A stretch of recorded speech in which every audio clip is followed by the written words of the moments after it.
Handicap que l'on ne saurait voir. Il serait donc indécent de parler handicap à un enfant.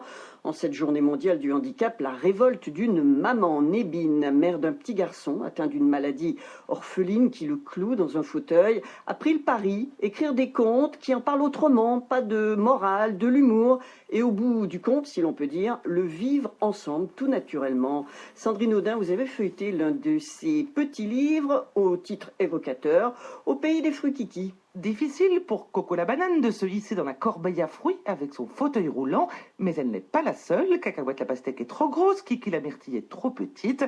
Un joli petit conte pareil à n'importe quel autre. Au diable les 4 roues. Pour cette maman, le fauteuil doit quasiment disparaître. Surtout pas de pathos. On n'aborde jamais le thème du handicap. Il s'avère juste qu'il y a un enfant handicapé parmi les personnages de ces collections.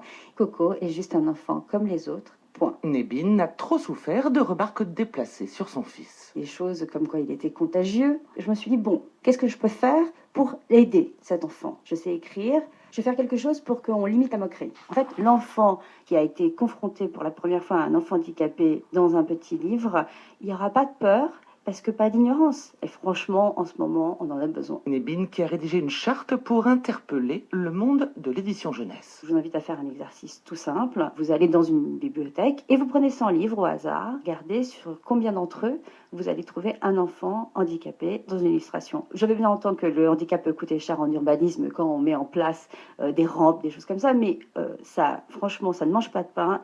Vous faites ça pour qui? Pour Nicolas. J'avais juste envie de créer à la base une collection pour lui parce que c'était pas juste qu'il soit pas dedans. Voilà.